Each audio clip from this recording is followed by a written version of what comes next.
Coming up on Outlook, we're going to take a closer look at the growth of extending learning opportunities, in particular WKU Society for Lifelong Learning.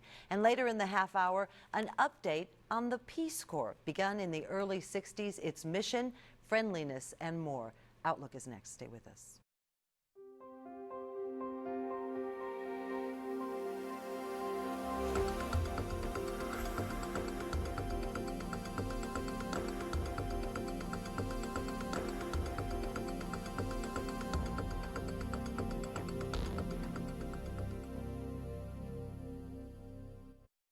Hello and welcome to this week's edition of Outlook. I'm Barbara Deeb. We're so glad you joined us. You know, on the program today, aren't we always searching for greater knowledge, to be a better person, to learn more along the way? Well, in 1961, the effort to promote greater world peace and friendship resulted in the creation of the Peace Corps. Later in the program, we're going to share an update on its mission. But first, a group of individuals heard the call for continued learning and went to work creating what is now WKU Society for Lifelong Learning.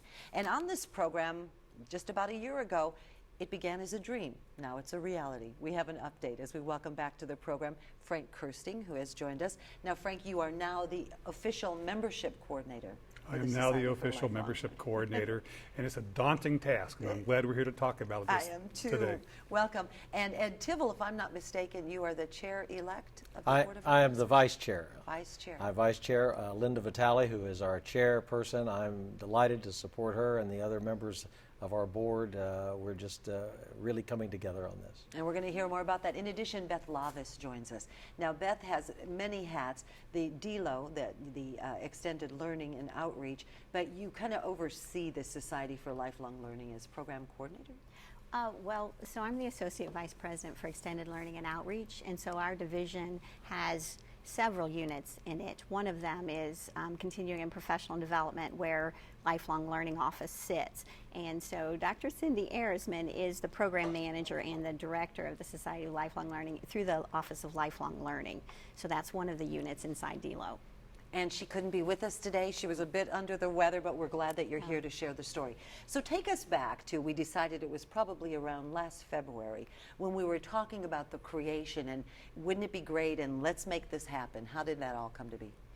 Well, we started with a dream, and we met and we began to market the Society for Lifelong Learning. Barbara Johnston put together, and her committee put together a wonderful curriculum for us. This is our second semester with 4 classes that we've been growing constantly. And with the help of DLO, we've had the support from Western that we need to actually grow this program. So we've changed now from talking about, is this possible, to how do we sustain it? And it's been really gratifying to see that switch from, okay, how do we make this program viable for the next 5 years, for the next 10 years? That we know what our membership numbers are, but members are coming now because we have this program called Bring a Friend, and people who are very satisfied with the classes, and I'm very satisfied, I love the classes I go to, we bring a friend, and all of a sudden they're like, hey, maybe we should join too. So that's probably our best marketing strategy we have right now. So take us back. Society for Lifelong Learning, this is an opportunity. Do you have to be a certain age? Was it, did you get, you know, when I said they heard the call, people were saying, gee, it'd be nice to have something to offer people over a certain age, over 50? Over 50. Okay. There are 4 parts to a successful growing older, I guess, and that's physical health, mental health, and spiritual health. And I cannot say mental health, that doesn't sound right, so we say mental vitality. I like that. And with mental vitality, Society for Lifelong Learning provides the intellectual stimulation that we need as aging human beings. Thank you. I want to say adults. Aging, I'm not sure about adults, but aging human beings to stay active. And I know last semester I took a course in film, and it was from a professor from women's studies, and she was excellent. And I was the only male in that class. You were and so she always would say, Frank, what's your opinion from a male's perspective? And I always say, speaking for all the males in the universe, this is what I think. So.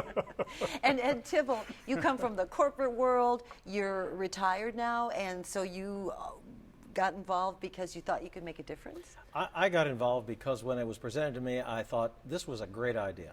But taking it from an idea to a reality is a big step.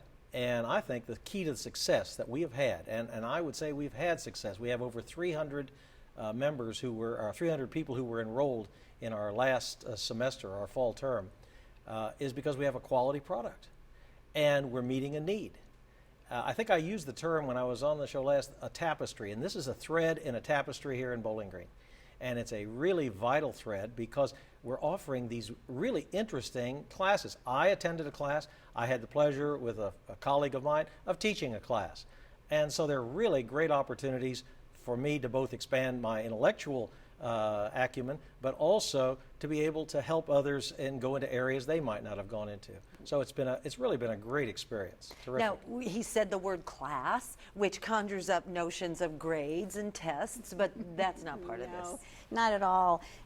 So our mission in DELO is outreach, extended learning and outreach, and so we extend educational outreach to our community, and that's our job. So our projects that we work on through DELO, lots of ways, are reach outside past the hill. And so this was one way as we started to think about this, how can we reach out to the community and connect the community back to WKU?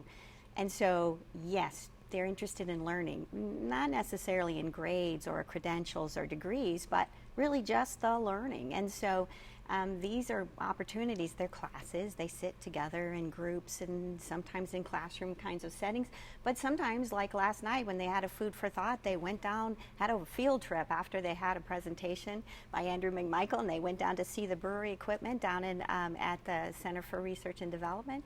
And so, you know, it can take all forms, but it's really about enjoying it. Right, no grades, no tests. No, yay. The food for thought that Beth mentioned was an idea that we came up with to introduce people to the Society for Lifelong Learning. It's been very, very successful. And in fact, there's one coming up that is just absolutely superb and unique. Don McGuire, the last surviving member of the Hilltoppers, and for those who don't remember, go to YouTube, look up the Hilltoppers and Ed Sullivan, and you will see what was the #1 group in the early 1950s. Don McGuire is going to be at our Food for Thought on November the 4th. We have a wonderful group coming to that, and a lot of people are going to enjoy and seeing that, and that's all because of the Society for Lifelong Learning. So I'm hearing we're going to have one of the surviving members of the Hilltoppers. I'm hearing how to make beer and visiting brewery equipment and beer making equipment. So it runs the gamut. Now, you have to know, for our audience, Societies for Lifelong Learning are not unique to this area. They have them all over the country. This one now has WKU's brand attached to it. So you kind of have to poll your members, right? Like we want to know what people want to watch on television, your demographics, kind of have to get a sense of what people want. So how does that decision made? Do you have a committee? You have input? We do. So we actually have, so as our advisory board, and these gentlemen sit on it, I just rotated off, we have a committee, the curriculum committee. Barbara Johnston leads that and has done an excellent job of both encouraging people to teach and curating the ideas that are coming forward. And then Frank and Barbara led a brainstorming session just this week. They had over 25 people just show up just to talk to them about what they would want to see in the upcoming term. So it is really a member-driven curriculum and organization, and people are getting actively involved. So. Members teaching members is something that I heard. So I've got to know, and I know you want to know as well, the over 50 crowd who are inputting, who are helping in the brainstorming of ideas for the Society for Lifelong Learning, what do they want to hear? What do they want to see? What do they want to do? That's a great question. What they want to hear is professors who enjoy teaching in a very informal environment. And the professors, to a person, have always said, you know, this is fun. And it's fun because there is no pressure in terms of tests and papers, that we come and we actually share ideas. And so right now I'm in a class on Mideastern Studies. Oh. And the professor has a curriculum, and the first question is, are there any questions? And all of a sudden, an hour and a half later, he says, do you want to take a break? And it's like, a break? Are you kidding me?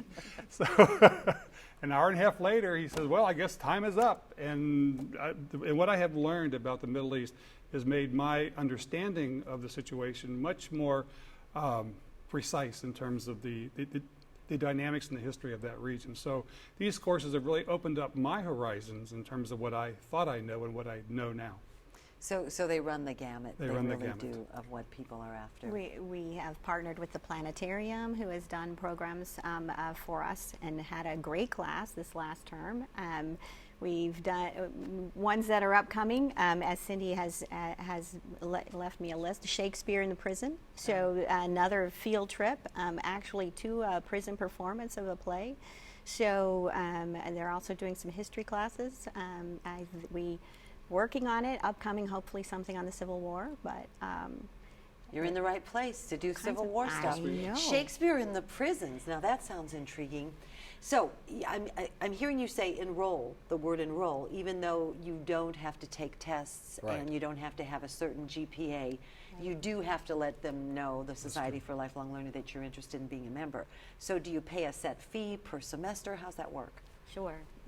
Frank, you Well, yes, there is a set fee per semester. It's $120, and it entitles you to attend any classes that are being offered during that term. Which are usually, is there a certain amount? Well, in the last 2 terms, we've had about 20 classes per term, but we think that this next catalog is going to double. Oh. There's actually that much interest, and we've got enough teachers, so we think that it's going to be even larger. So for $120, you could have access to maybe possibly 40 different 40 types of different classes. Yeah. And if a person wants to enroll for the entire year, there's a slight break in that, and it's $200. But what you get for that is just this palette of classes that you can choose from. And as I've said before, it's things you've always wanted to learn, never had the chance to. And now you've got it all in one Now package. you've got it, Now the exactly. next question is this, because when you've got so many different people, because now you're in the hundreds as far as membership, Right. schedules, most of these people 50 and over, some are still working, Sure. some are not. How do you decide when to schedule the classes? That's got to be a... Well, some of it juggling is act. trial and error, Yeah. right? So they've been, so we typically run Tuesdays and Thursdays, mornings and afternoons. They've added evening courses, and I think last time I talked to Barbara, we're going to add more of those evening courses. And then some of them have special field trips. We've talked about travel courses. That will be different kinds of itineraries. Mostly it's about our members. So they let us know what they want, and we try to accommodate that. So next step. The next step is we are looking at broadening the classes, looking at membership feedback, because this is our society.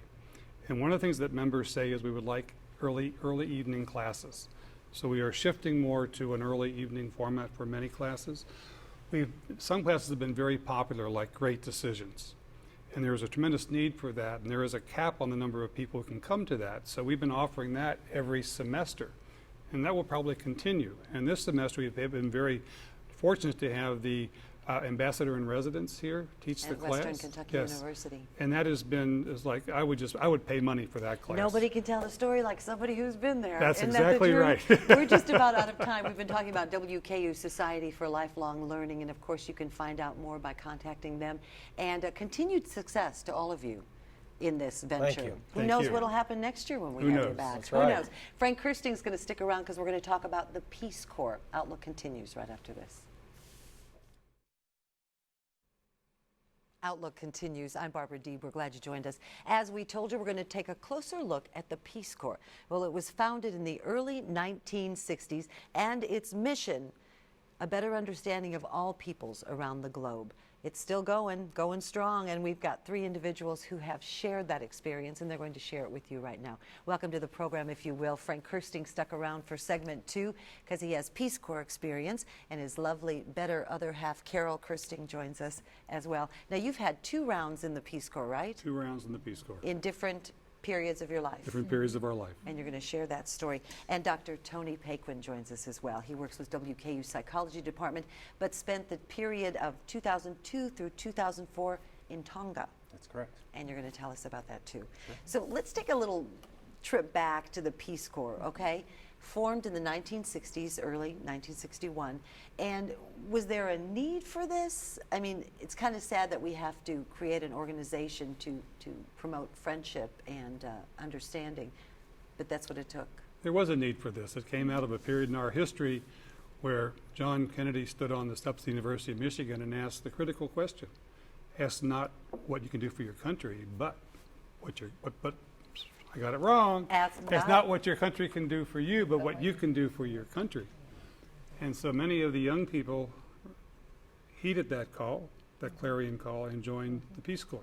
So it started as an idea and ended up as a reality that's over 50 years old. So there you were. It was, when was your first round in the Peace Corps? 1971. 1971. 1971. So there's this sort of idealism that goes with this notion of the Peace Corps. Do you find that? When you mention to someone that you've been in the Peace Corps, they say, oh, it's kind of a different reaction. Well, they tend to look at you as you're maybe a little bit different than the normal person. Sometimes that reaction is positive, and sometimes it's just, why would you do something like that? But yeah, I think there's a sort of mystique to it, and especially back when you guys are doing it, and back in the early '60s, you didn't have the internet. You couldn't correspond with people on the other side of the world. We take it for granted now. Back then, going off to, you guys are in South Korea, right? That was very mysterious. Sure. Now you can kind of get a sense of it. So All I we think could that do is write mystique is letters. left over from that to a certain extent. So the experience in early 1970s, you go to South Korea, had a good experience. How long were you there? We went because I had a high draft number, and I really felt very strongly During the that- Vietnam War. I felt during the Vietnam War, I felt very strongly that I owed somebody something. And so Peace Corps was a viable alternative to that. So they gave us a choice of countries, and we said we had no idea where South Korea was. In fact, I was never out of Ohio. So we got on that airplane and flew to LAX. It was like, is this America? Really quite And you were doing exactly what the program was hoping you Yeah, would do. exactly. And Carol, same deal? Well, when Frank said, we need to do something, we need to serve in some way, let's join the Peace Corps, and I was like, what? But, again, we'd finished our college and our professional training. It was like, okay, we're gonna do this, So it was a wonderful experience. We were both health volunteers in Korea for 3 years. And then, so we upped an extra year because we enjoyed it so much. The usual tour of duty, if you will, is 2 years? 2 years. It's 2 to 3 months of training in country, and then a 2-year assignment. Okay. And we upped another year because Frank really wanted to see his replacements come in, and he wanted to participate in their training. So between the second and third year, we came to the United States and recruited speech pathologists and audiologists to come to Korea, and they came. So And when And I left. They came in large part because of your stories. Yeah. Now, so you're in South Korea in the early 70s. You had a second round. We're going to talk about that going to the Ukraine in Eastern Europe. You, in '02, decided you were going to join the Peace Corps. So was that something you'd always sort of decided at some point you would do? Well, when I was graduating, when my senior year in undergrad, I looked into the Peace Corps, and we had a recruiter on campus who flat out told me they weren't interested in psychology students, which, as I turned out, is not true, or wasn't true then. So I said, well, they're never going to. And then when I'd already gotten my PhD, I was working as a professor at the Illinois Institute of Technology in Chicago, and I've been doing cross-cultural research, and I knew the Peace Corps had a headquarters there, and I said, gee, I wonder if I could collaborate on them on research projects. And when I went in there, a woman in the office said, you can do summers with the Peace Corps. And I said, really? I've never heard of that. How perfect is that? Well, it turns out that wasn't true. I was going to say, boy, but, there are more people in the Peace But Corps. I started the process of applying, and the bulk of people do it when they first got out of undergrad or shortly thereafter. The next biggest of the group that are retired, I was sort of odd. I was in mid-career, but decided that's something I wanted to do when I was younger. I didn't know if I'd have opportunities down the road. You never know what your health is going to be like, and so I decided to do it then. Before we talk about where you ended up and what you did there, you referenced the process. I began the process of applying. Is it indeed a process? Is it pretty time-consuming and arduous? I don't think it's intended. I think, though, that what it does is if you can survive the process of applying, then you're the type person who probably can do well as a Peace Corps volunteer, because you have to have pretty high frustration tolerance. There's a lot of rounds of things. They try to make it easier. I think they have over time. They've made it easier. But it does take time. Now, part of it's you. They say you plan on about a year of paperwork and stuff, but a lot of that is you, because you'll do your round of stuff and you send it to you, and then they want something else. Well, if you take 2 months to get the next round to them, Yeah. it's going to take forever. If you do it quickly, you can get through. I've known people who get through the process in 4 or 5 months. For me, it was about a year, but yes, there's a series of things: medical checkups, background checks. Sure. Well, you want to be healthy if you're going to be all those miles away. So you got to choose South Korea. Did you get to choose Tonga? Well, when I was applying, you could indicate areas of the world you wanted to go to and ones you didn't. I said that I was interested in Africa, Asia, or the South Pacific. Originally, I was scheduled to go somewhere in West Africa, but in the medical thing, they asked me to check all the things you ever had, and I checked I had asthma. So they said, you need an asthma test, and I said, I've never had asthma since I was a little kid. They said, no, you still need it. Well, I could only get it done in July, and I was supposed to leave in August. So I said, can I put off leaving till January? And said, sure. And then they told me, you're going to be a volunteer in Asia. And then when I opened the packet, they said, you're going to be a volunteer in Tonga. So it's kind of like the college application, right? Where am I going to get accepted? You open it up, surprise. So it was, now the South Pacific was on my area that I wanted to go. And when I opened it up, I was kind of like you with South Korea. I was like, Tonga, I think that's in the South Pacific. And, and I had to look it up because it's not a place you hear about very often. It's a very, very small country. It is in the South Pacific, for those of you that don't know where Tonga is. It's south of Tell Fiji. us about south of Fiji. South of Fiji. And tell us about the people. People, it's a Polynesian culture. We're more familiar with Samoans. They're like Samoans. They're Polynesian. They're actually a little bit bigger than Samoans. Extremely friendly, very family oriented, very village oriented. Surprisingly enough, Tonga, unlike a lot of countries in the South Pacific, is actually conservative Christian, which is something that I wasn't expecting. Actually helped prepare me for living in Bowling Green, I think. But like I said, the people were great. Very friendly, great sense of humor. So it was. And they are referred to as Polynesians? They're Polynesians. They're Polynesians. Okay. Like Hawaiians and not Tongans. well, no, they're referred to as Tongans, but Okay. Polynesians the race. Okay, okay. So what about the language issue and the language barrier? Well, Tonga is not a very useful language outside of Tongan, which I had to learn. And I think, and probably the same with you, I've heard that the biggest barrier people think about going in the Peace Corps is learning a language. What I've learned, and they tell you, is you'll learn as much as you need.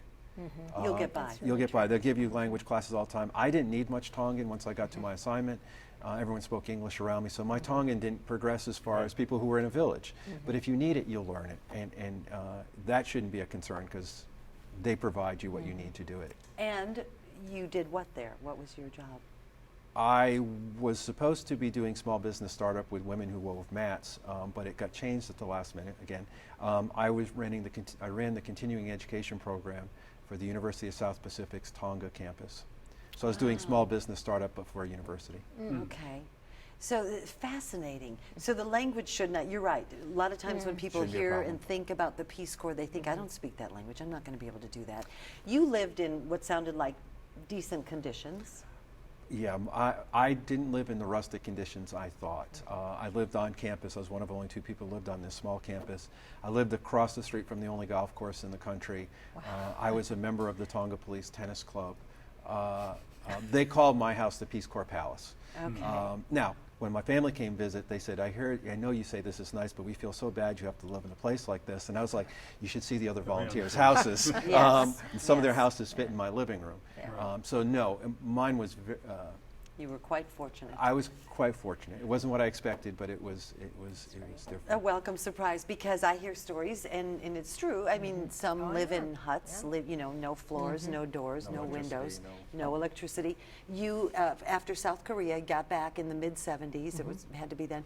So then fast forward, you have your careers, your professional careers, and then you decide upon your retirement, you know what? That was kind of fun. Let's do it again. How did you know that? That's exactly what we said. Yeah, told That's me. right. And yet, another thing that we said was, it's really important to have that international experience. And because I really enjoyed teaching and working at Western, it was really hard to leave. And I thought the only way to really do that was to cut the ties and leave for 27 months. In the first 3 months, going back to this language training, it's intense language training. It's the equivalent of having a minor in a language. That the Peace Corps yes, offers you. Yeah, yes, it is. you're in class from 8 to 4:30 every day. So you were headed to the Ukraine. We Is were that headed to correct? Ukraine. Yes. Okay. And we were slotted to go to the Eastern Ukraine, which speaks Russian. Okay. So we were in a Russian class, and what they did, they had this notion that older people can't learn a language, so they put all the seniors in a language group, and the women were great. They were Okay. really motivated. I was in one of our friends was a dean from Georgia Tech, and he said, "You know, Frank," he said, "the reality is our wives are going to learn Russian, And we did. and we're going to And be you did. teaching English at a university." So. And we learned it well enough to do the things we needed to do because once again, I mean, our first Peace Corps experience, we were health volunteers. I worked in maternal child health center. We did deliveries and all sorts of maternal child health service. I was a nurse. And the second time we were teaching English. Oh, You know, very so there different is less experience. opportunity to speak the language, but you do learn what you need. Now in Korea, nobody spoke any English where I worked. My language was unbelievable. I mean, I really could. But you survived. I mean, I Right. did great. Oh, you survived. I'm going to brag on her half here. When she left Korea, she was a native speaker because she Oh, worked in the health beautiful. department. Well, When we were in Had to. Ukraine, her students said, "Miss Carroll, would you please not speak Russian, just speak to us in English?" There's a I whole love different it. switch. Yeah. in I terms of- love it. We're just about out of time. We've been talking about Peace Corps, the Peace Corps, after all these years, still very vibrant, still very strong. We are just about out of time. Tony, what would you say to people who might be considering that opportunity? I think it doesn't matter what your background is there's opportunities for you there. In my group, obviously I had the highest degree, but the ages range from about 22 to someone who was in her late 60s, who was Yeah. a former consultant. I had the most advanced degree, but one of the guys, one of my friends there, his highest degree was a certified Harley-Davidson mechanic. He was teaching small engine repair. I think what he did was more useful than what I did. So There it you doesn't go. matter your background. Yeah. That's true. There's probably an opportunity for you if you have that desire, and it's a way of serving your country. Not everyone wants to do the military. It's a way of So giving it's- back. It's a way of giving back. We've been talking with Tony Paquin, Frank and Carol Kirsting, and we've been talking about the Peace Corps. If you're interested in more information, you can go to peacecorps.gov. That's going to wrap it up for this week's edition of Outlook. As always, I'm glad you joined us. We'll see you next time.